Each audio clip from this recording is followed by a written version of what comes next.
की शुरुआत में हम एक सुनसान जगह पर टीवी चलता हुआ देखते हैं, जहाँ एक टीवी होस्ट एक लड़की का इंटरव्यू ले रही होती है। ये लड़की हाल ही में होने वाले एक मैसेकर यानी एक कत्लेआम में जिंदा बच गई थी। दरअसल कुछ वक्त पहले ही एक कत्लेआम शुरू हो गया था, जिसमें बहुत सारे लोग मारे गए थे। सबको मारने वाला एक जोकर था, एक पागल जोकर जो किसी को भी बगैर किसी वजह के मार दिया करता था। आम तरीके से नहीं बल्कि काफी बुरी तरह। इस जोकर का नाम था आर्ट दी क्लाउन, जिसे हम आर्ट कहेंगे। अब ये लड़की बच तो गई थी, मगर आर्ट ने इसकी शक्ल का बुरा हाल कर दिया था। उसके चेहरे का हुलिया ही बिगाड़ के रख दिया था। अब जो टीवी हम देख रहे थे जिसमें ये इंटरव्यू चल रहा था, ये आर्ट का था। क्योंकि वो भी ये सब देख रहा था तो वो ठोकर मारकर टीवी को तोड़ देता है, जिसके बाद वो दोबारा से लोगों को मारने के लिए तैयार हो जाता है। जिसके लिए पहले वो अपना जोकर वाला मेकअप करता है और बाद में अपने खतरनाक हथियार उठाता है।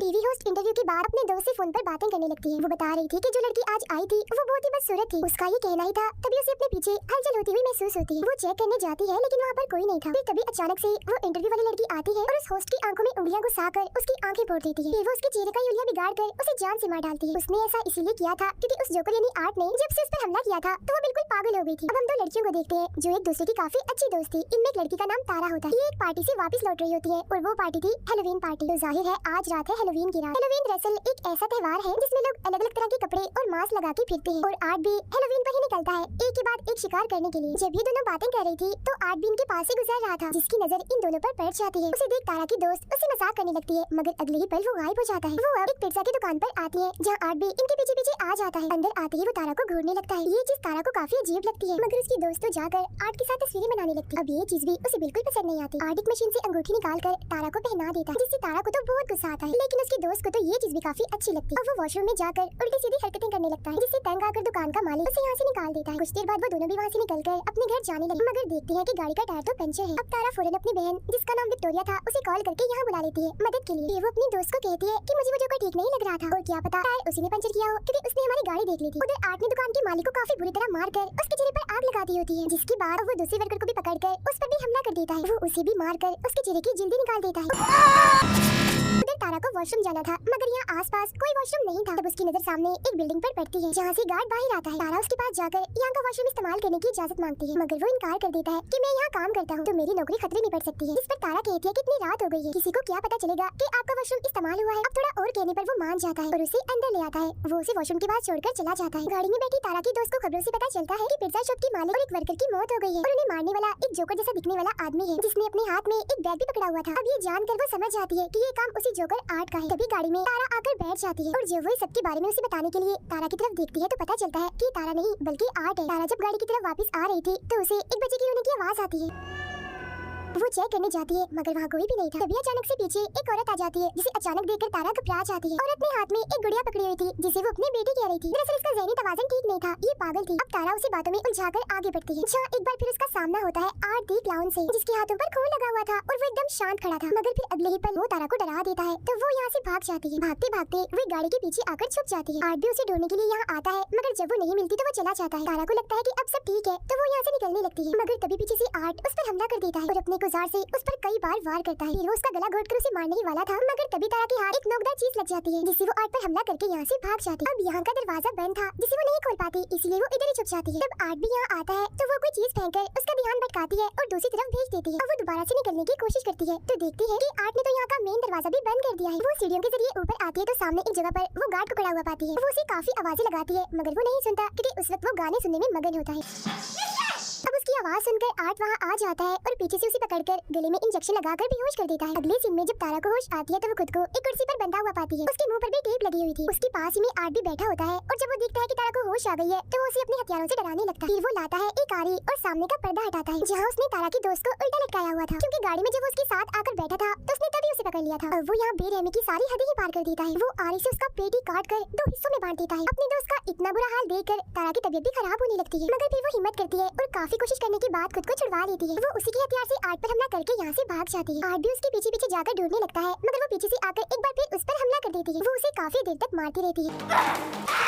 अब जब गेम उल्टी पड़ रही थी यानी तारा उस पर भारी पड़ रही थी तो वो यहाँ पर बेईमानी करता है। वो हाथों से नहीं लड़ता, वो करता है गन का इस्तेमाल। वो गोली पहले उसकी टांग पर मारता है और बाद में उसके चेहरे पर, जिससे वो काफी जख्मी और अधमरी हो गई थी। अब गन में गोलियां खत्म हो गई थी, इसलिए जब वो गोलियां लेने जाता है तो यहाँ उसे तारा का मोबाइल मिलता है, जिस पर तारा की बहन विक्टोरिया का मैसेज आया होता है कि मैं बिल्डिंग के बाहर आ गई हूँ। तब तारा बन के मैसेज करता है और पीछे पीछे के दरवाजे से अंदर आने का कहता है। ऐसा करने के बाद वो तारा की दोस्त की लाश के साथ तस्वीर बनाता है और लाश की हालत का हम बड़ा ही बुरा हाल देखते हैं, पूरी चिरी हुई 2 हिस्सों में बटी हुई। अब वो जाता है तारा के पास और उस पर भी अंधाधुंध गोलियां चलाकर उसे मार डालता है। वो पागल औरत भी यहीं खड़ी हुई थी और उसे ऐसा करता हुआ देख रही थी। ये सब देखकर वो जाती है गार्ड के पास और उसे सारी सूरत-ए-हाल समझाने की कोशिश करती है, मगर वो उसकी बातों का यकीन नहीं करता। फिर वो नीचे जाकर किसी को फोन करने लगता है, मगर तभी यहाँ आर्ट आकर हथौड़ी से उस पर हमला कर देता है। पागल औरत देखती है कि उसका बच्चा जो वो गुड़िया थी वो गायब है, मगर अगले ही पल उसे आर्ट दिखता है जिसके हाथ में वो अपने बच्चे को देखती है। वो उसके पास जाकर पूछती है, क्या तुम्हें जरा भी इंसानियत नहीं है, जरा भी ममता नहीं है, तुम्हें बच्चों पर भी रहम नहीं आता? ये कहकर वो आर्ट को अपने साथ लगा लेती है जैसे वो कोई बच्चा हो, और वो भी बिल्कुल ऐसी एक्टिंग करता है जैसे वो सचमुच का बच्चा ही हो। विक्टोरिया भी अंदर आ गई थी और वो तारा को फोन करती है, तो बेल की आवाज जब अंदर से आती है तो वो वहाँ चेक करने जाती है। अंदर आकर तो उसकी होश उड़ जाती है क्योंकि वहाँ वो तारा की दोस्त की कटी हुई लाश देखती है। तभी उसे एक लड़की की आवाज सुनाई देती है। विक्टोरिया समझती है कि ये तारा है, इसीलिए वो चेक करने जब नीचे जाती है तो वहाँ एक औरत को जमीन पर देखती है जो रेंग रही थी क्योंकि काफी जख्मी थी। वो तारा समझकर उसके पास जाती है, मगर तभी उसकी नजर वहाँ पड़ी उस पागल औरत पर जाती है। वो भी काफी जख्मी थी क्योंकि आर्ट ने उसके सीने और सर को काट के बुरा हाल कर दिया था। उसकी हालत बस मरने ही वाली थी। अब यहाँ सवाल ये आता है कि पागल औरत तो इधर ही है, तो ये कौन है जो विक्टोरिया के सामने पड़ी हुई है अपना सर नीचे करके? और फिर तभी हम जान पाते हैं कि और कोई नहीं बल्कि आर्ट है जो उसे अपने जाल में फंसाने के लिए यह औरत का भेष बनाकर लेटा हुआ था। वो उस पर भी हमला कर देता है, मगर विक्टोरिया जैसे तैसे करके अपनी जान बचाकर यहाँ से निकल जाती है। वो ऊपर जाकर एक अलमारी में छुप जाती है। तभी यहाँ आर्ट भी आ जाता है जो ये जान चुका था कि वो अलमारी में छुपी है, मगर इससे पहले वो विक्टोरिया के साथ कुछ करता उसे हॉर्न की आवाज आती है जिसे चेक करने के लिए वो यहाँ से निकल जाता है। बाहर दरअसल आया था उस गार्ड का साथी जिसे अंदर आना था। वो कारपेट हटाता है तो वहाँ चाबी पड़ी हुई थी, तब दरवाजा खोलकर वो अंदर आ जाता है। वहाँ उसे खून के निशान दिखते हैं जो जाहिर है काफी अजीब था, मगर इससे पहले वो कुछ समझ पाता आर्ट पीछे से आकर एक नोकदार चीज से उसके सर पर वार कर देता है। फिर वो उसका गला काटकर धड़ से अलग कर देता है। विक्टोरिया यहाँ से निकलने की कोशिश करती है, मगर कोई भी फायदा नहीं होता। वो अपने सामने आर्ट को देखती है जो छोटे बच्चे की साइकिल चला रहा था, मगर अगले ही पल वो यहाँ से गायब हो जाता है और वो साइकिल वहीं पर गिर जाती है। वो उसे बचते हुए यहाँ से निकलने की कोशिश करती है, मगर पीछे से आर्ट आकर उस पर हमला कर देता है। वो शॉपर से उसका दम घोटकर मारने ही वाला था, मगर वो बच जाती है। फिर वो एक नोकदार चीज उठाकर आर्ट के पैर में मारती है और यहाँ से भाग जाती है। वो सीधा आती है अपनी बहन तारा के पास और उसका इतना बुरा हाल देखकर टूट जाती है और रोने लगती है। वो अभी उधर बैठी ही थी कि तभी यहाँ आर्ट आकर उस पर हमला कर देता है। बार बार वार करके वो उसे काफी मारता है, मगर तभी पीछे से गार्ड आकर आर्ट को मारकर बेहोश कर देता है। जी हाँ, गार्ड, क्योंकि वो अभी जिंदा था। वो विक्टोरिया को लेकर एक कमरे में आता है और पुलिस को इस बारे में बताने लगता है। इस बीच वो देखता है कि विक्टोरिया की हालत काफी खराब है। वो उसे अब इमरजेंसी कमरे की तरफ ले जाने लगता है। तभी यहाँ आर्ट एक बार फिर से आकर गार्ड पर हमला कर देता है। वो पहले सिलेंडर से उसे मारता है और बाद में अपने पैर से उसका चेहरा ही कुचल देता है। अब घबराहट के आलम में विक्टोरिया एक लोहे की पाइप से ताला तोड़ने की कोशिश करती है जो आर्ट ने यहाँ पर लगाए थे। ताला टूट तो जाता है, मगर इसका कोई फायदा नहीं था क्योंकि आर्ट उसके काफी करीब आ गया था और फौरन ही उसे पकड़कर मारने लगता है। मगर तभी विक्टोरिया उसकी आंख में एक चीज घुसाकर यहाँ से भाग जाती है। वो भागकर गिराज में आती है, मगर आर्ट इधर भी पहुँच जाता है, लेकिन क्योंकि यहाँ ताला लगा हुआ था इसीलिए वो अंदर नहीं आ पाता। अब इतनी ही देर में पुलिस भी यहाँ पहुँच चुकी थी, लेकिन इससे पहले विक्टोरिया पुलिस के पास जाती आर्ट गाड़ी से गैराज का दरवाजा तोड़कर अंदर घुसाता है। अब क्योंकि वो गाड़ी से टकरा गई थी इसीलिए बेहोश होकर नीचे गिर जाती है। फिर जब तक पुलिस यहाँ आती है तो तब आर्ट विक्टोरिया का चेहरा नोच कर खा रहा था। अब पुलिस आर्ट को सरेंडर यानी हथियार डालने का बोलती है, मगर वो अपने मुँह में गन रखकर खुद को ही गोली मार लेता है। अब पुलिस को पता चलता है कि विक्टोरिया मरी नहीं है बल्कि अभी वो जिंदा है, बस काफी जख्मी है। इसके बाद सबकी लाशों को हॉस्पिटल ले जाया जाता है और जब डॉक्टर आर्ट की लाश को देखता है तो उसे काफी अजीब लग रहा था क्योंकि मरने के बाद भी वो मुस्कुरा रहा था। तभी यहाँ बिजली खराब होने लगती है और आर्ट उठ जाता है। उस डॉक्टर को गले से पकड़ लेता है क्योंकि वो मरा नहीं था बल्कि जिंदा था। इसका मतलब यही था कि अब वो लोगों को मारने का सिलसिला अब इस हॉस्पिटल से करेगा। अब कुछ वक्त गुजरता है और हम विक्टोरिया को देखते हैं जो आखिरकार आर्ट का शिकार होने से बच गई। कल उसे इंटरव्यू के लिए भी जाना है और इन्हीं बाद हम उसका चेहरा देखते हैं जो काफी भयानक दिख रहा था, जो बिल्कुल वैसा दिख रहा था जैसा इंटरव्यू वाली लड़की का था। अब यहाँ ये राज खुलता है कि विक्टोरिया ही असल में वो लड़की है जो शुरुआत में इंटरव्यू दे रही थी, जिसके बारे में कहा था कि एक मैसी घर में बची है और एक जोकर ने ही सभी को मारा था। अब यहाँ सवाल ये उठता है कि आर्ट ने अपने सर पर गोली मारी थी मगर वो नहीं मरा, आखिर क्यों? क्योंकि दरअसल अभी तक जितने भी लोगों ने उसे मारने की कोशिश की उन सबको मौत के घाट उतरना पड़ा। अब यहाँ ये चीज क्लियर नहीं हुई कि क्या उसे मारा जा सकता है या नहीं। हो सकता है कि उसे मारा जा भी सकता हो। तो अब ये जानने के लिए हम आगे बढ़ते हैं जहाँ हम आर्ट को उसी हॉस्पिटल में देखते हैं जब उसने डॉक्टर को पकड़ लिया था। वो डॉक्टर को मारकर काफी जख्मी कर देता है और लगातार उसके पीछे पड़ा हुआ था। डॉक्टर खून में लथपथ था और वो रेंगता हुआ बाहर आता है और पुलिस को कॉल कर देता है, मगर उस बेचारे की तो आवाज ही नहीं निकलती क्योंकि आर्ट ने उसके गले पर वार किया था। उसे और दर्द देने के लिए वो उसकी आंख निकालकर पहले उसके साथ खेलता है और बाद में उसे अपनी फूटी हुई आंख की जगह लगा लेता है। अब वो उसे और मारता है और आखिरकार उसका सर ही चीरकर उसे बड़ी भयानक मौत देता है। अब वो जाता है एक लॉन्ड्री में जहाँ एक आदमी सो रहा था। वो अपने कपड़े धोने के लिए मशीन में डालता है और फिर तभी यहाँ वो एक अजीब सी बच्ची को देखता है जो बिल्कुल उसकी तरह ही पागल और हद से ज्यादा अजीब थी। बिल्कुल आर्ट जैसी हरकतें कर रही थी और तो और उसने अपना मेकअप भी आर्ट जैसा ही किया हुआ था। दोनों एक दूसरे को देखकर काफी खुश हो जाते हैं और साथ में खेलने लगते हैं। तभी वो आदमी जाग जाता है और देखता है कि आर्ट अकेला ही तालियां बजा रहा है, मतलब कि वो बच्ची सिर्फ आर्ट को ही दिखाई दे रही। अब आर्ट अपने कपड़े पहनकर यहाँ से जाने लगता है जहाँ उसने उस आदमी को भी मार दिया होता है उसके सर में चाकू घुसाकर। इसके बाद हमें दिखाई जाती है एक लड़की जिसका नाम सियाना है। वो अपने लिए एक खास किस्म का परियों वाला सूट बना रही थी क्योंकि कल ही है हेलोवीन। अब सियाना अपने मॉम और भाई के साथ खाना खा रही थी, जहाँ उसका भाई कहता है कि मैं कल हेलोवीन में आर्ट जैसे कपड़े पहनूंगा, जिस पर सियाना और उसकी मॉम मना कर देती है कि नहीं, आर्ट अच्छा जोकर नहीं है, उसने पिछले साल 9 से 10 लोगों की जान ली थी बड़ी बेरहमी से। खाना खाने के बाद सियाना अपनी मॉम से अपने भाई के बारे में बात कर रही होती है कि वो काफी अजीब होता जा रहा है। He was looking up serial killers. साथ ही इनकी बातों से हमें पता चलता है कि सियाना के डैड अब नहीं रहे। सियाना का भाई इंटरनेट पर आर्ट के बारे में सर्च कर रहा था और जितने लोगों को उसने मारा था वो सबके बारे में बड़े गौर से पढ़ रहा था। इसके बाद वो अपनी बहन सियाना के पास आता है और पूछता है कि क्या वो जोकर आर्ट अभी होगा, क्योंकि उसकी लाश नहीं मिली थी, जिस पे वो कहती है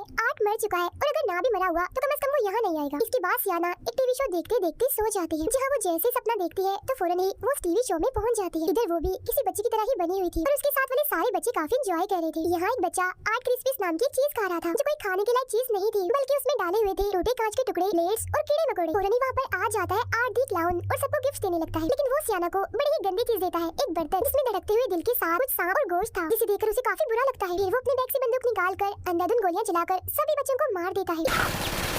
इस बीच सियाना भी जख्मी हो गई थी मगर जिंदा थी। वो आगे बढ़ती है तो आर्ट उस पर आग फेंकता है, तो वो एक बॉक्स में से तलवार निकाल कर आगे कर देती है, जिससे आग उसका कुछ बिगाड़ नहीं पाती। असल में ये तलवार काफी ताकतवर थी जो सियाना को उसके डैड ने दी थी। अब इतना भयानक सपना देखकर वो डरते हुए अचानक से जाग जाती है और देखती है कि सच में उसके सामने वाले टेबल और टीवी पर आग लग चुकी है। तब उसकी मॉम जल्दी से यहाँ आकर आग बुझाती है। सब कुछ नॉर्मल होता है तो सियाना की मॉम उससे पूछती है कि तुमने जलती हुई मोमबत्तियां टेबल पर क्यों छोड़ी, जिससे वो कहती है मॉम मैंने तो मोमबत्तियों को जलाया तक नहीं था। सियाना अपने कमरे में जाकर उस तलवार को देखती है, जहाँ वो बिल्कुल ठीक पड़ी थी, उसे कुछ भी नहीं हुआ था। उधर आर्ट हेलोवीन की तैयारी कर रहा था, मतलब वो तेजदार हथियार बना रहा था मैसेकर करने के लिए। वो अजीब बच्ची जिसके साथ ही टीवी चलाती है और वही शो देखने लगती है जिसमें टीवी होस्ट विक्टोरिया का इंटरव्यू ले रही थी, जिसके बाद हमने देखा था कि आर्ट ने ठोकर मारकर टीवी तोड़ दिया था। तो यहाँ भी वो ऐसे ही करता है क्योंकि ये वही सीन है। स्कूल में सियाना का भाई और उसके दोस्त एक मरे हुए चूहे को देख रहे थे, तभी यहाँ टीचर आती है और तीनों को डांट कर क्लास में जाने का कहती है। क्लास खत्म होने के बाद जब सियाना का भाई नीचे आता है तो वो अपने सामने पाता है आर्ट और उस अजीब बच्ची को जो उस मरे हुए चूहे के साथ खेल रहे थे। उन्हें देखकर वो डरने लगता है, तभी उन दोनों की नजर भी उस पर पड़ जाती है, जो देख डरते हुए वो यहाँ से भागने लगता है। मगर रास्ते में ही एक टीचर उसे देख लेती है और वो उसे रोकने की कोशिश करती है, मगर वो नहीं रुकता। तब चेक करने के लिए वो टीचर जब अंदर जाती है तो जमीन पर मरे हुए चूहे को देखती है, जो देख उसे लगता है कि ये काम जरूर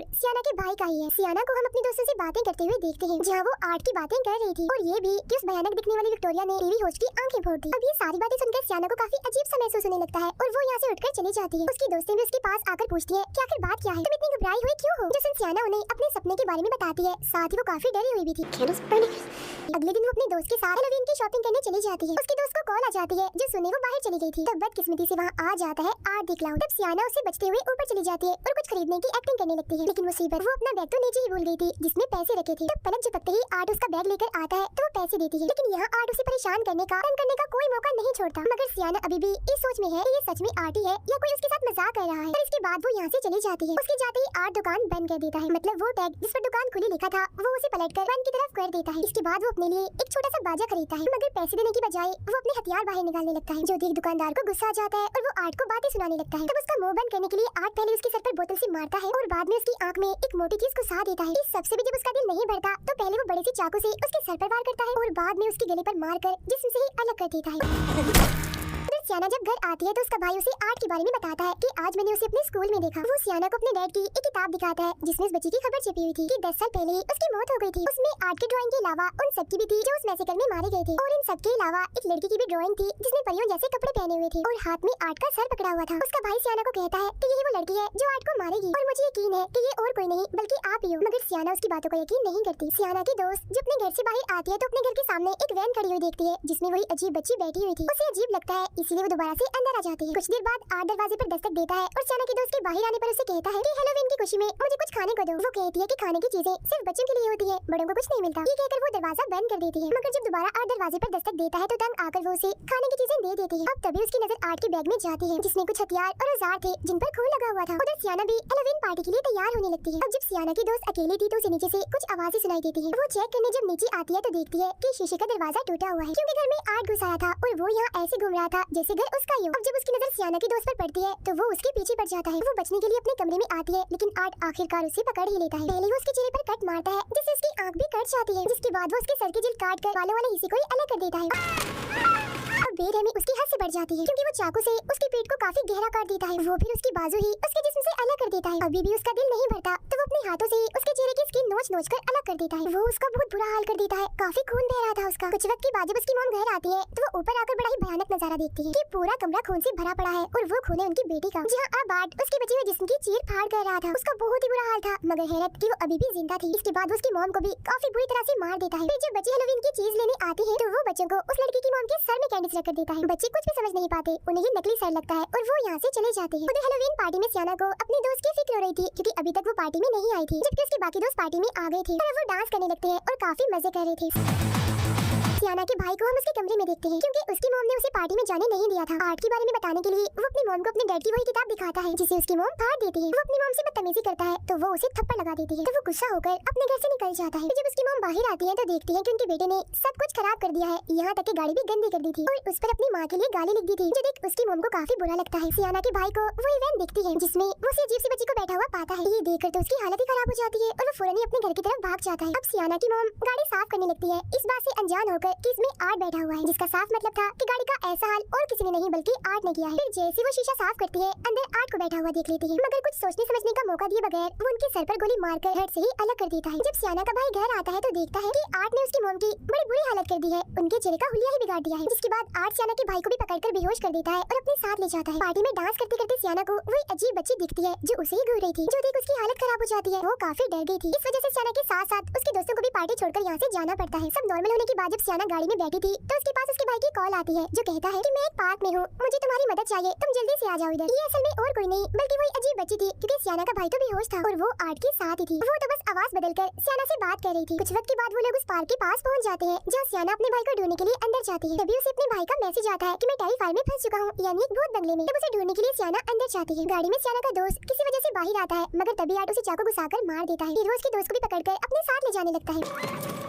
मगर वो आर्ट को टांग मारकर जैसे तैसे बच जाती है और यहाँ से भाग जाती है। भागते भागते वो एक ऐसे कमरे में जाती है जहाँ चारों तरफ दीवारों पर खून लगा हुआ था। तभी इधर आर्ट भी आ जाता है और उसके चेहरे पर तेजाब डाल देता है जिससे उसका सारा चेहरा जलकर झुलस जाता है। चेहरे का बुरा हाल हो जाता है। फिर वो अपने तेज कीलों वाले हथियार से बार बार उसे मारकर बची हुई कसर भी पूरी कर देता है और उसे भी बड़ी बेरहमी वाली मौत देता है। तभी यहाँ सियाना भी आ जाती है और अपने दोस्त की इतनी बुरी हालत देखकर काफी डर जाती है। इधर आर्ट भी खड़ा था, मगर इससे पहले वो सियाना को मारता पीछे से आ जाता है उसका भाई, जिसे देखकर सियाना यहाँ से भागने का कहती है और फिर आर्ट की टांग में एक लकड़ी घुसा देती है, मगर बेचारी की किस्मत खराब थी, वो उल्टा उसी से ही पिट जाती है। आर्ट उसे इधर उधर पटक पटक कर काफी मारता है।